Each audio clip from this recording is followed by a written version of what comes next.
We have James Hayden today for our episode number 2 of Accept Stutter podcast. So, James Hayden, thank you so much for sparing some time and coming to my podcast. Thank you for having me, Tirth. Appreciate it. Yeah. So let's start with the very first question. So, like, we had a little bit conversation on the Instagram, and from that conversation, I got to know that you started stuttering at the age of 3. Is that correct? Yeah, 3, 4 years old, somewhere in that ballpark, five, somewhere uh, early childhood. Yeah.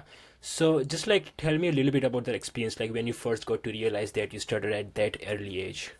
Yeah, so I really don't remember being told, "Hey, you're a person who stutters. This is what it means." I don't know if I was ever told that. I just knew growing up that I talked different than the rest of the kids in my class, and that as a result of that, I got to leave class early about 2 to 3 times a week to go to speech therapy, where I could talk about whatever I wanted to talk about. But I don't remember being told, "Hey, you stutter. This is what it means." It was just one of those things that I figured out as I got older. Oh yeah. So like so at that point, like when you were just like 3 years old, like did you accept at that point that you really stutter? Oh, no, I just knew I talked different than the rest of the kids. I didn't have like the language for it and acceptance, and I didn't Yeah. start doing even that till like early to mid 20s. Yes, makes sense. Like I'm also a person who stutters, and like I have been stuttering since my childhood. And at that point of time, like my parents often used to tell me like, "Hey, Turt, stop stuttering," or maybe like you can speak slow and see if that help you with your stutter, or maybe like breathe when you're speaking. Maybe that can help you with your stutter. So, was there any kind of support from your family when you were stuttering?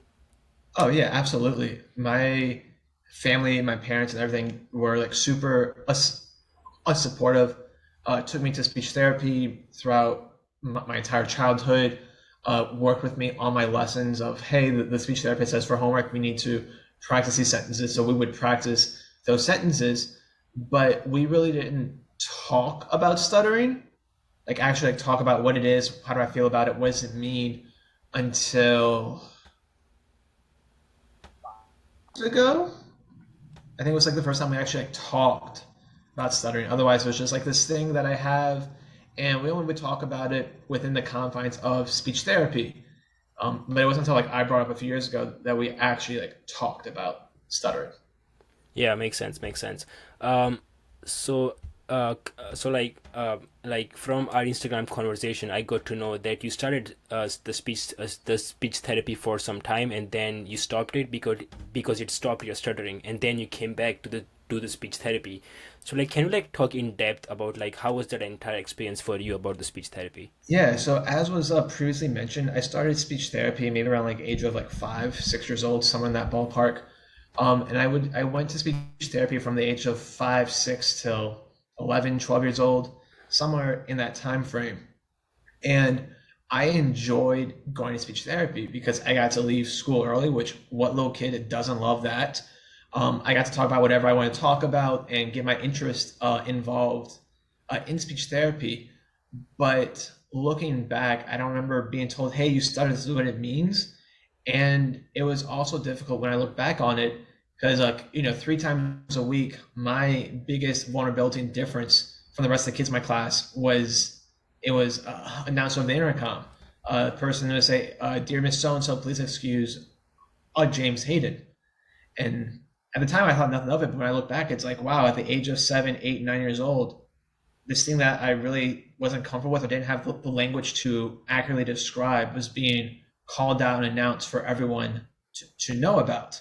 But this was also late 90s, early 2000s, and the stuttering movement and the stuttering acceptance maybe really wasn't to what it is today. It was more of, hey, this is a problem, let's fix it. Whereas now it's, hey, you stutter, okay, that's awesome, that's cool, it's okay, stutter. This is how you can still have a successful life while still being a person who stutters. So I went to speech therapy, as I mentioned, from about 5, 6 to 11, 12 years old. Went to two different speech therapists 3 times a week at its peak from, let's say, 7 years old to 9 years old. But by the time I was 11, 12 years old, I stopped going to speech therapy. I was, normal. And Yeah. I use normal in quotes because what's normal? My normal is different than your normal.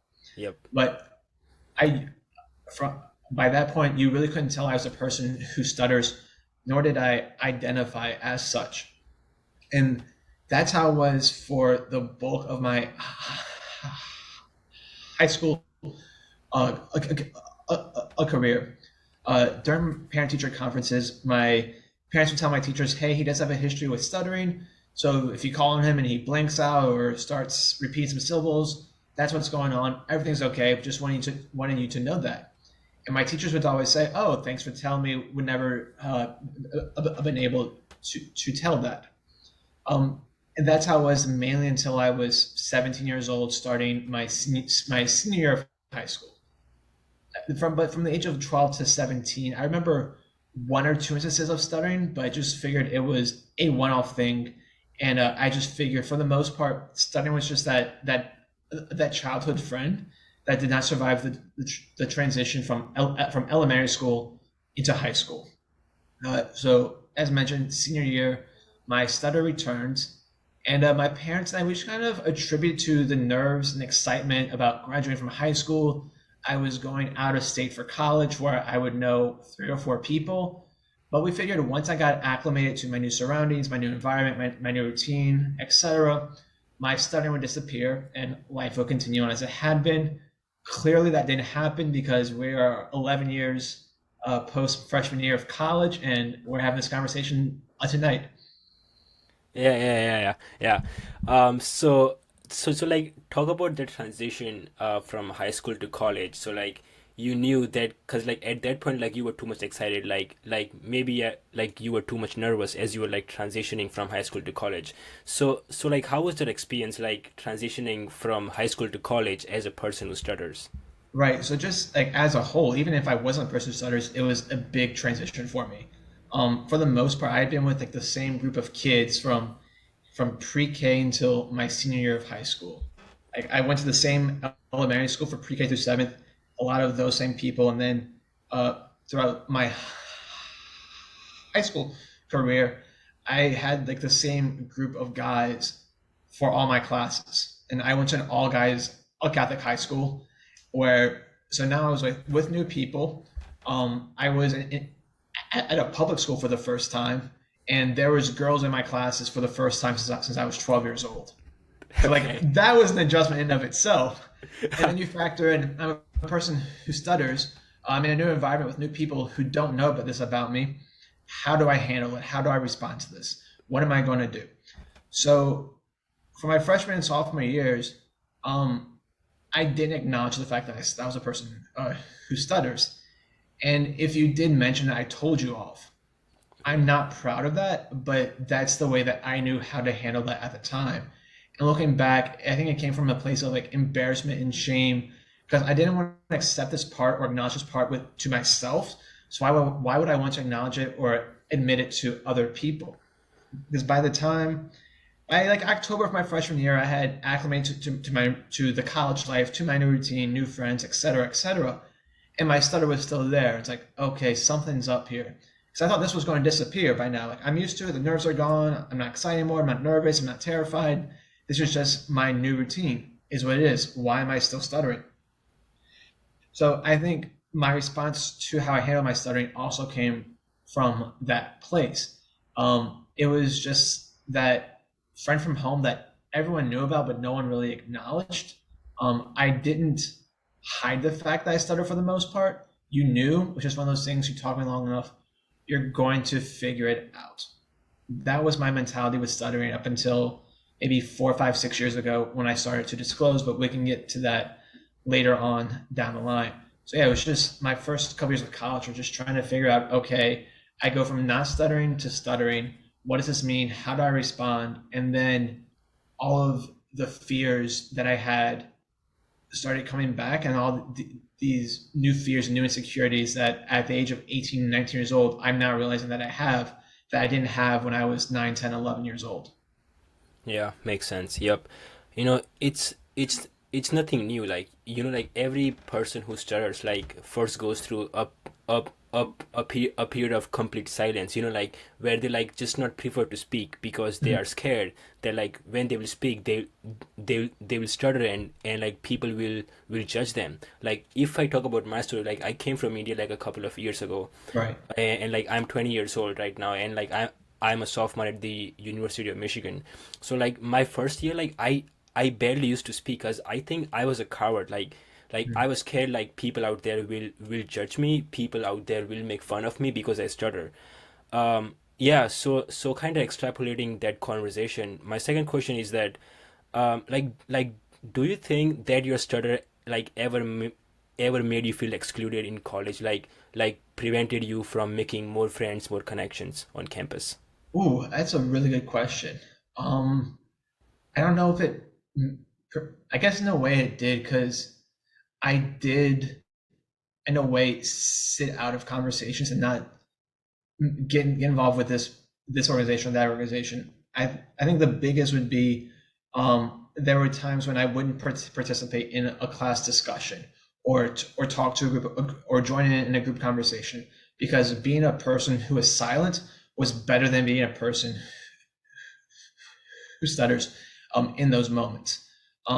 But fortunately, I did find a really good, solid group of friends early on in my college career. I'm still friends with them 10 plus years later.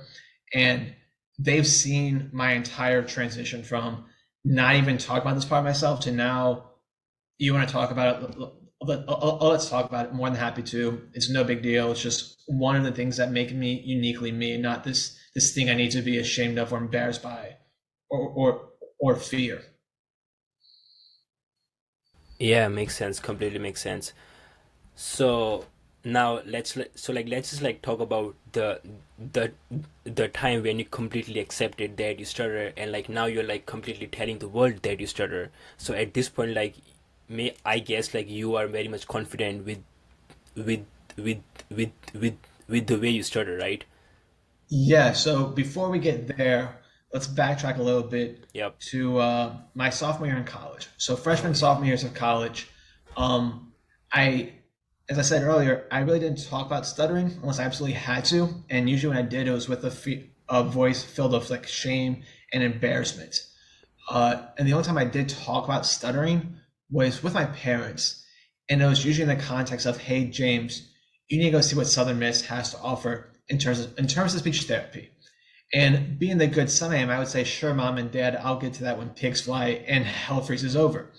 Needless to say, not something I wanted to do during my college career. It's like the last thing. But that changed. It was spring break my sophomore year. My uncle and I, we were driving to go see the New Orleans Pelicans, or the New Orleans Hornets, whatever they were called at the time. And he looks at me, and he is the last person I thought would ever say anything to me. He says, "James, you need to go see what Southern Miss has to offer in terms of speech therapy." I was like, "Oh, dang." Because like if your parents tell you something, like deep down they're like deep down they're right. They don't Yeah. like admit or acknowledge you, like, sure, whatever, mom and dad. But when someone else in your life that you love and care for, and they care and love for you, tell you the same thing, you're like, "Oh, dang, I need to look into this." That was my moment for me. So I returned from spring break. I emailed the speech and hearing department at Southern Miss, and just to see if there's anything they could do. I was hoping they could say, "There's nothing we can do. Sorry, kid." I can tell my parents. I can say, "At least I tried. Moved on with my life," and we keep it moving. Um, Fortunately now, and unfortunately then, I got the answer I needed, and not the answer that I wanted, which was, you could begin speech therapy in the fall. So, fall of 2013, I went back to speech therapy for the first time in, what, 6, 7 years. To say I had to swallow a bunch of pride would be a massive understatement. Because for me, stepping through those doors was kind of admitting, or at least acknowledging to myself, like, "Hey, I stutter," which are like two words I did not want to say to anyone, or much less to myself. So I say, "Okay, I stutter. What does this mean? Let's just at least try out this whole speech therapy thing. If it doesn't work out, it doesn't work out. I can say, at least I tried, and we can move on, and we move on with our lives." Looking back, I can say it's one of the best things I did during my college career. Like, yes, I learned and I relearned different techniques to reduce my stutter. Cool, awesome. But it was the first time I actually had like talked about stuttering, like talked about my fears and my insecurities and the self-doubts and all of the negative attributes that we associate with stuttering.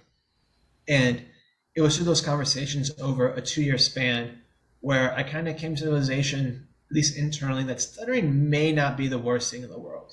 I mean, it's still probably like up there on the list, but it's not number one anymore of worst things on the planet. It was maybe like in like the top 10, top 15 uh, uh, territory. So through those conversations and through my time in speech therapy, I learned, okay, this may not be the worst thing ever. I graduated from college in May of 2015. Stopped going to speech therapy. Haven't been back to speech therapy since. I'm not opposed to it if and when I feel I need to. We'll cross that bridge if and when that happens. But I got what I needed from speech therapy. Like, I'm good. Um, Moved to a new city for a brand new job fresh out of college, and it was my first time going to a NSA meeting, which for those who are not familiar, it's the National Stuttering Association. I had first heard about it back in the fall of 2013 when my speech therapist said, hey, there's this thing called the NSA, you may want to look into it. I looked into it. I saw there was a chapter in New Orleans, which is where I live, but I decided to not go, and my reasons or excuses, as I like to call them now, were terrible parking, wasn't in the best area. I would only be able to go like maybe 4 times a year, so why be part of a community that I won't be able to attend these meetings that often? Why should I go? And then it would mean like having to talk to my parents about stuttering, which at the age of 20 did not want to do that because I lived with them during my summer breaks. So they want to know, where am I going? Why am I doing this? Who's going to be there? Et cetera, et cetera. Play 20 questions with the parents. Did not want to do that. But the real reason was I wasn't ready to walk into a room full of strangers and say, hey, my name is James. I'm a person who stutters. Let's talk about stuttering. Did not want to do that. So I go back, I look up the NSA again because I'm feeling like pretty okay about this stuttering thing. It may not be the worst thing on the planet. And I see that there's a chapter in Baton Rouge. It's right down the street from where I was living at the time. Ample parking, well-lit area. It was in a good location. It's like all my excuses to not go were out the window by that point. I figure, let me at least go and see what this is. I just moved here a month and a half ago. Besides my coworkers, I know my best friend and my cousin are the only people who I know in this city. The very worst thing that can happen is I meet someone new, but I don't go to the NSA anymore. I can say I tried. Cool. That was almost 7 years ago now, and I think I've missed maybe 8 to 10 meetings in that time. It was through the people I've met and my involvement in the NSA where I became, I guess, comfortable with this part of myself, became confident in myself and in my voice. And through meeting people and having those conversations and realizing that you're not alone, you're one of like this very exclusive group of people who stutter, that you see it's going to be okay. I have people who get it, people who can support you, empathize, and challenge you to be a better person overall. Yeah, makes sense. Makes sense. So you talked about the National Stuttering Association. So, like, just to let the audience know that National Stuttering Association is one of the largest organization of stuttering in the world, I guess. Um, so, like, how was your like first experience attending the NSA conference? It's like I'm a person like who is very new in the stuttering community, and I have never been to any NSA conference, but I am planning to go next year. Uh, So for the audience like who don't know like what are NSA conference all about, can you like talk a little bit about them? yeah, so at NSA conference, my first conference was 2017 in Dallas, and it was extremely overwhelming for me at first, just because I'm an introvert by nature. So to be all of a sudden around 700 people all at once, that was not fun for me whatsoever. No, but it's life changing. It's a game changer because one, you meet people from all over the world, like all over the world who stutter, who share this unique thing with you. And I know at my first couple conferences, I was having like these really in-depth and really intense conversations, like major heart-to-hearts with people who I had just met. Stuff it takes me years to share with my close friends. And I was telling them within like 4 hours of meeting them, and I'm thinking, is this guy's name Tom or Tim? Don't remember, but we're having this very heartfelt, intense conversation. And for me, it shows that I'm not alone in this. And it's also the only week in the year that I'm guaranteed to be in the majority. There's 700 people, most of whom are people who stutter. And for me, it's like I don't have to think about stuttering. Like I don't have to think, okay, what's this person's reaction going to be? Should I say what I want to say or what I can say?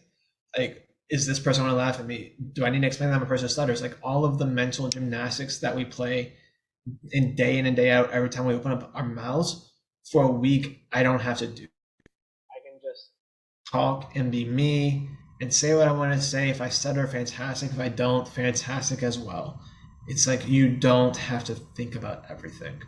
And I think, and I've met so many incredible people through it that I just got back from this most recent NSA conference almost 2 weeks ago now. And it's still so incredible of reconnecting with your old friends, making new ones, and just being with 700 other people who sound just like you, and they all get it. Yeah, makes sense. So Go. can, yeah, I'm gonna go for sure. Next year, I'm pretty sure. So can I say that the NSA conference was one of the substantial factor behind you completely accepting your stutter and finally coming out to the world a confident person who stutters and just like telling the world, entire world that I stutter. Yeah, but I don't know. Like, I don't want to say like at 100% acceptance rate, because for me, acceptance is an ongoing journey and one that I think will be on until I'm 6 feet under. Because I can say I accept this part all day, every day, but there are times, and there are rare times when I want nothing to do with this. Like, give me that magic pill to get rid of stuttering. 98 times out of 100, I'm going to say no, but there are those two times where I'm going to say, yeah, give me the pill. This really sucks right now. So I can't say I'm at 100% acceptance rate or fully accept it. Do I accept this most days? Yeah, but that's a choice I got to make daily and at times hourly. Because let's be real, stuttering sucks 24/7, 365, and it's not something I would wish on others. But the way I see it is, I can either choose to be mad and let stuttering hold me back from fully living, or I can say, okay, this is just one part of myself, and it is what it is, whatever. But what has this thing taught me, and what has this thing given me? I've learned so many life lessons, met so many incredible people, and have had so many incredible opportunities and experiences that I don't think that I know I would have if I was not a person who stutters. So I just choose to see the good in the beauty of stuttering. Because if not, it's going to suck. It's going to suck regardless. So either you see the good in it or the bad in it. And I choose daily and at times hourly to see the good. Yeah, makes sense. Yep. Yeah, man, like it's really so hard to be a person who stutters. So like at the same time, like you are telling the world that you stutter and like you're completely accepting it, but there are still some moments where you feel like, man, I just like need that pill to completely cure my stuttering. Mm-hmm. Yeah, yeah. And so I did take a look at your book. It's called Dear World I Stutter. Yes. But I have not read it first. So after ending this episode, like I'm gonna go and check it out. So like, do you want to like tell our audience, in depth about like what your book called Dear World I Stutter is all about? Yes. So Dear What I Stutter is what I call it's my quarter life crisis. It came out of that. So at the time I was working my dream job. It was a dream job. No, I was a step below my dream job and my dream company, and I used the word dream in quotes since this is in an audio medium. Where I woke up one morning, I think it was my 1 year anniversary, and I said, if I am here for the rest of my life, something went terribly wrong. So I was trying to figure out what that next step was, and through guest lecturing at my local university and through doing an open house panel with the local Baton Rouge chapter that I like to talk about stuttering, which was ironic because for so long it was a topic that I wanted nothing to do with, and I found that I enjoyed it. So I was at this point where I hated my job, wanted to do something. I didn't know what that something was, but I knew it had to involve happiness. Like happiness had to be involved in whatever my next step was, because I didn't have it at my current job, or the other job I had when I was writing the book. So I decided, let me at least get my story out there, see what happens. And so I wrote my story up until that point, just my overall journey. That got picked up by the Mighty. Wrote a few more things. Those got picked up by a couple other outlets. And I realized that this was very cathartic for me, that I enjoyed it. And I thought maybe one day I could write a book about this, maybe possibly like 5, 10 years down the line. Because a lot of the topics that I wanted to write about could be in the form of an open letter. Uh, so this was the spring and summer of 2017. So I spent a lot of that time job hunting and also writing to just to get stuff out there to keep my name out there, and also writing for this hypothetical book that may or may not happen like 5, 10 years down the line. But if it does, I have material for it. So that was my spring and summer of 2017. And then October 19th of 2017, I got fired from said job with no backup plan, no idea what I was going to do. Wow. I got blindsided with that, but it's all good. It worked out the way it needed to. And looking back, I'm okay. It's been almost 5 years. Oh yeah. Uh, so I moved. So a week after that, like a week or two after I got fired, I moved back in with my parents. I was 24 with my big decision of the day of like, what episode of TV do I want to watch today? And I was like, well, that was fun for like a day or two, and then it's like, okay, like I need to like do something here. So I knew I was writing some stuff. I was like, you know what? Let's make this book happen. A worst case scenario, no one buys it, but it's a fun fact about myself. Best case scenario, I make a career out of it. And I figured, let's just try, because I'd rather try and fail at 24 than be 50 years old and look back and say, well, what if I tried? So I spent the next 6 weeks or so writing, editing, formatting, writing, editing, formatting, writing, editing, formatting, writing, editing, formatting. And on the December 4th, 2017, I self-published my book, Dear What I Stutter, a series of open letters from a person who stutters. It's 25 open letters to people that have been or will be on my journey with stuttering. I write to my younger self, my 10-year-old self, to my parents, to my sister, to my teachers, to my uncle who made me realize I need to go back to speech therapy, to the waiter who, who laughed at me, to the person that said they felt sorry for me because I stutter, to the person that said I should never apologize for the fact that I stutter, to my speech therapist, to future speech therapist, to my stutter, to my coworkers, to my friends, to strangers, to the parents of children who stutter, to my future self, my future wife, my future kids, and there's a few others that I don't have memorized off the top of my head. But yeah, it's 25 just like open letters. I view it as if I was writing to that person, and it somehow just got picked up and was published in this book. But that is what it is, and through that, I've had a lot of incredible opportunities and doors that have opened for me that I didn't think would be possible. Yeah. It was inspiring maybe. I guess so. Like you got fired from the job and then you started writing a book. So at this point, like after like having the book already published, and like I guess it's 5 stars on Amazon, if I'm not wrong.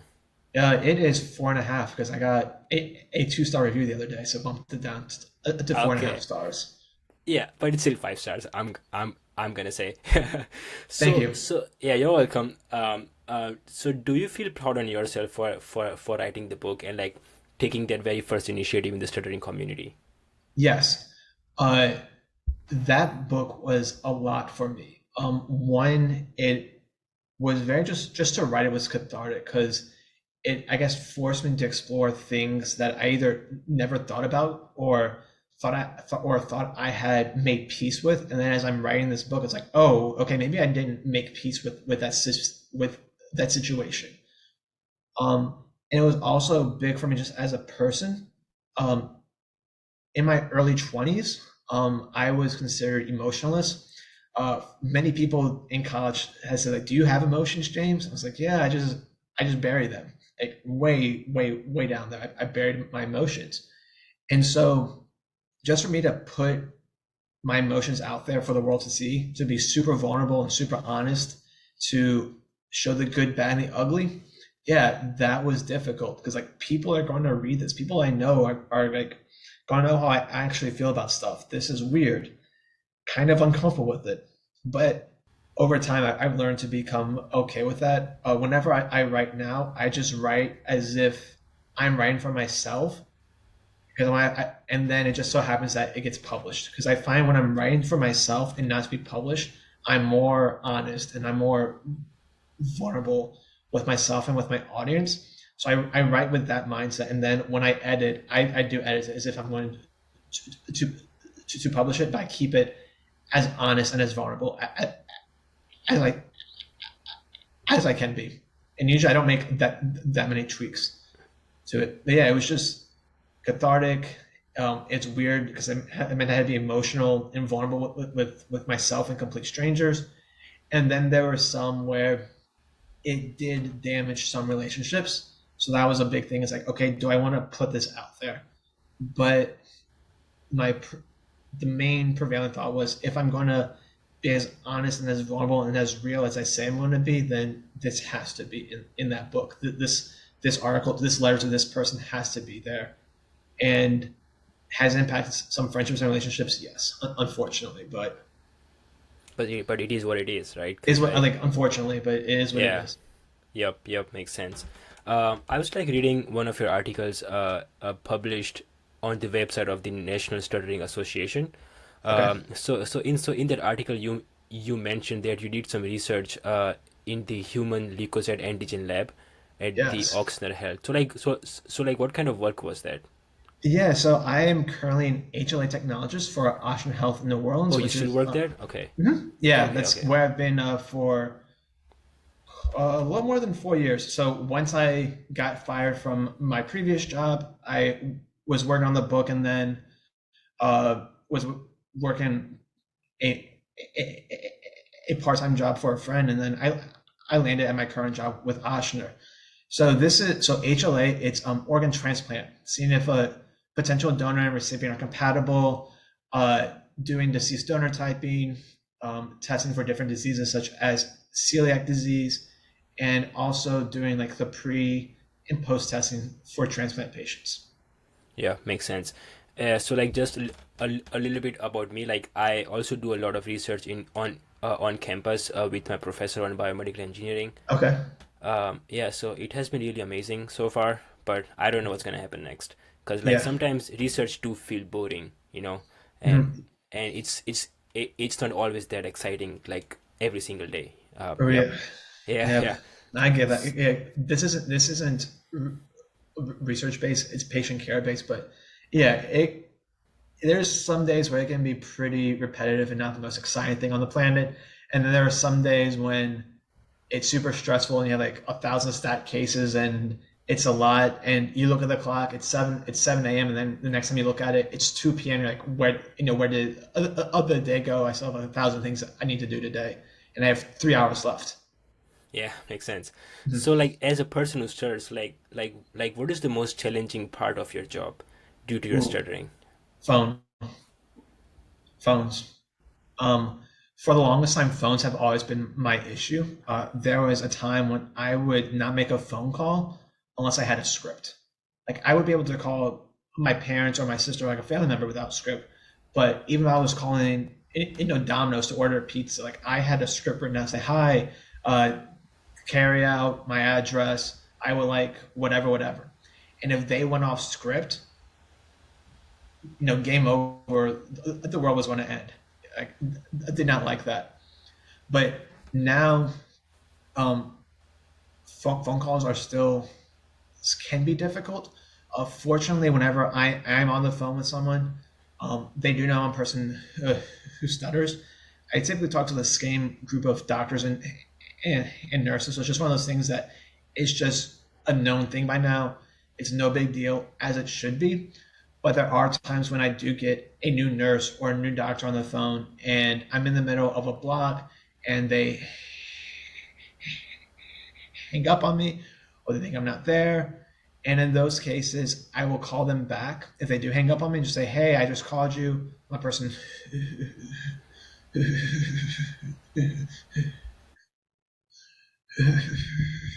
who stutters. And and you hung up on me in the middle of a stuttering a moment. They quickly apologize and we move on with our life. But yeah, I think that would be my hardest part is just phones. So sometimes it's a patient asking a really random question, but but it's not like super difficult. I've gotten better at it. Like everyone knows I'm a person who stutters. Isn't that big of a deal as it should be. All my coworkers know.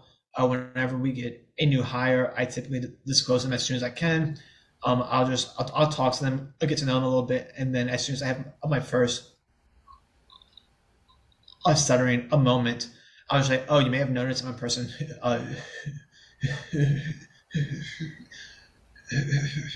who stutters.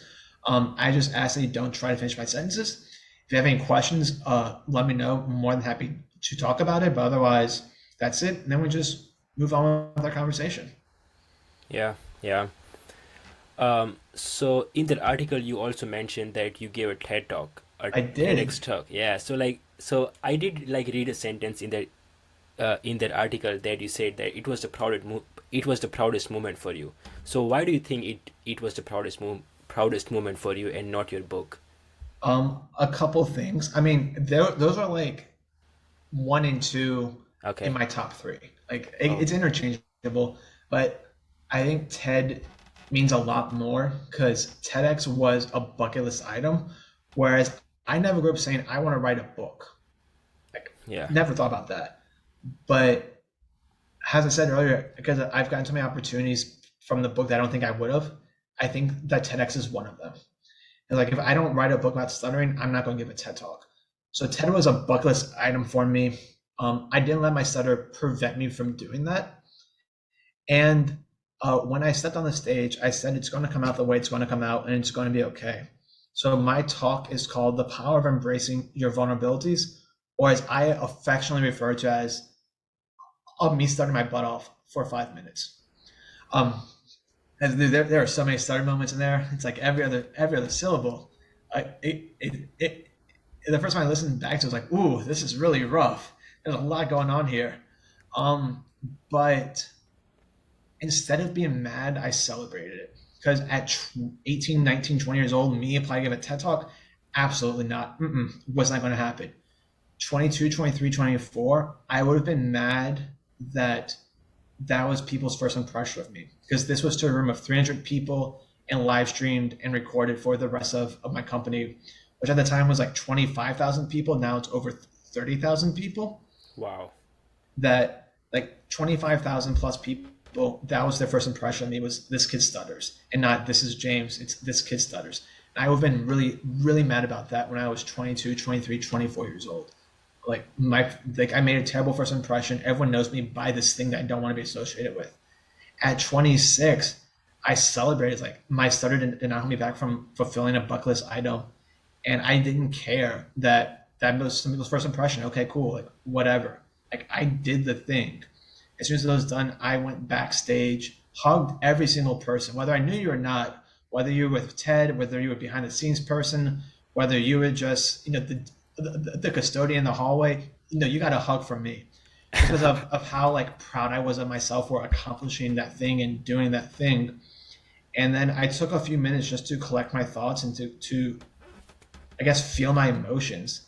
Because as I just said, like 20-year-old me, absolutely not. 22, 23-year-old me would have been mad that he stuttered that openly and that much to a group of strangers. He would have been so pissed off. And at 26, I was just like, cool. I just did a TED talk. Like, whatever, man. Like, I Yeah. did the thing. Yep. Yep. And like, did anyone like come to you at that point and like ask you for an autograph or maybe for a selfie?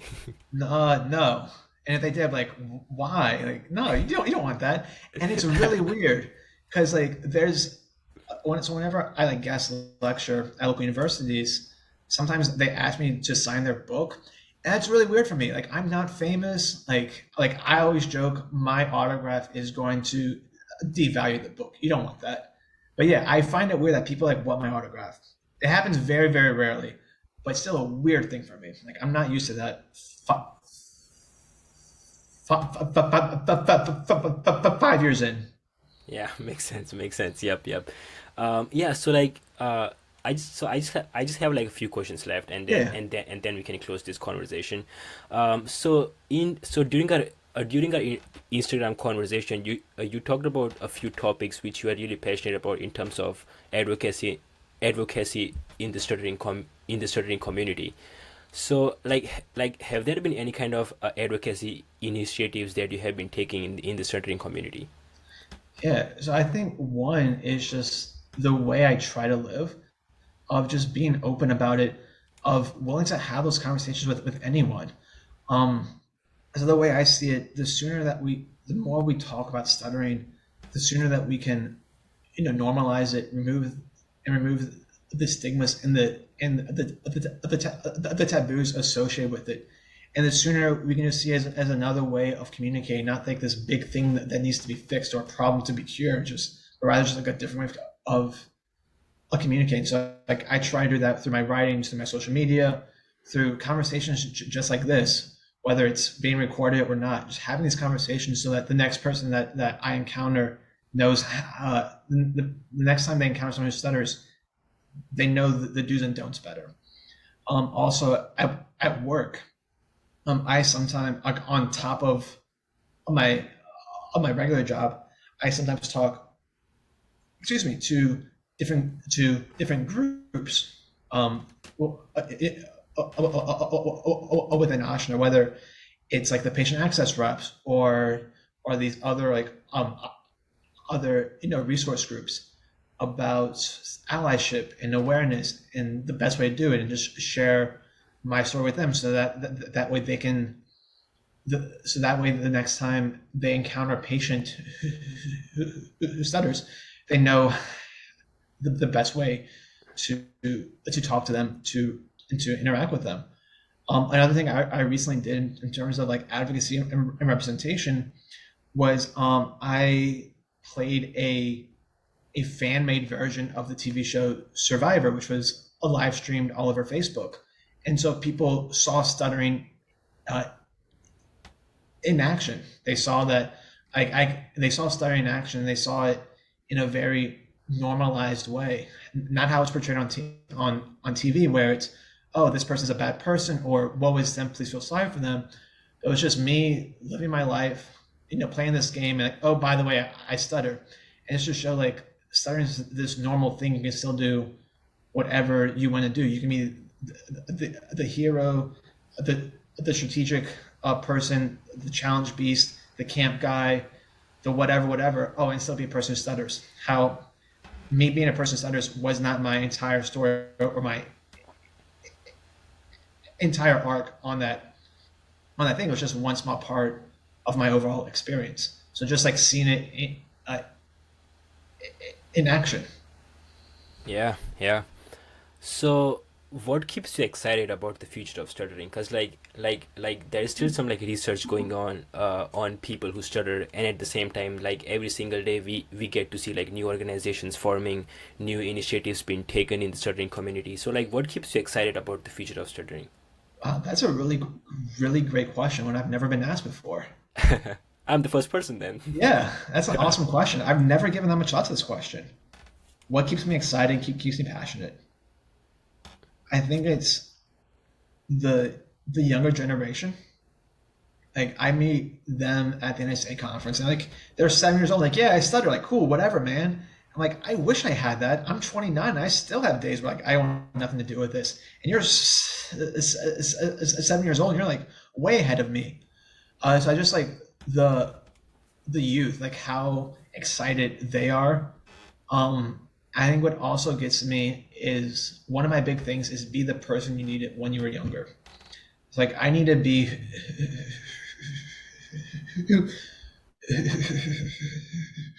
10 years, a year old James was, which was he needed someone to say it's okay to stutter and to show that hey, you can do all these great things and still be a person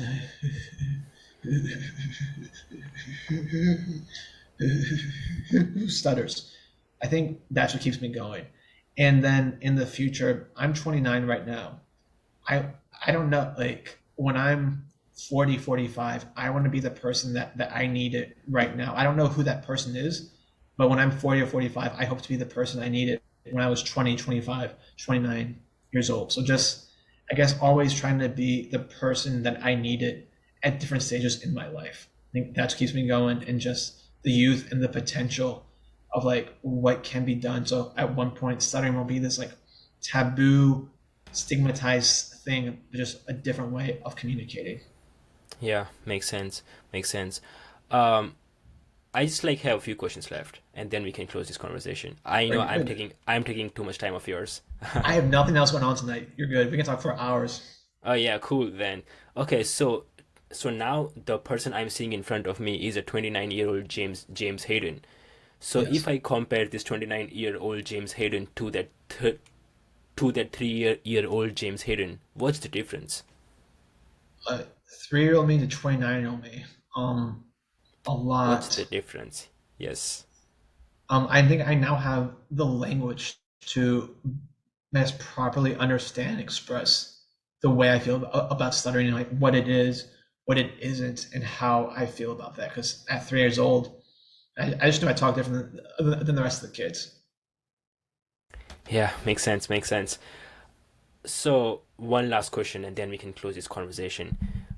So like there are 3 million people in the United States who stutter, but in the world there are 70 million people who stutter.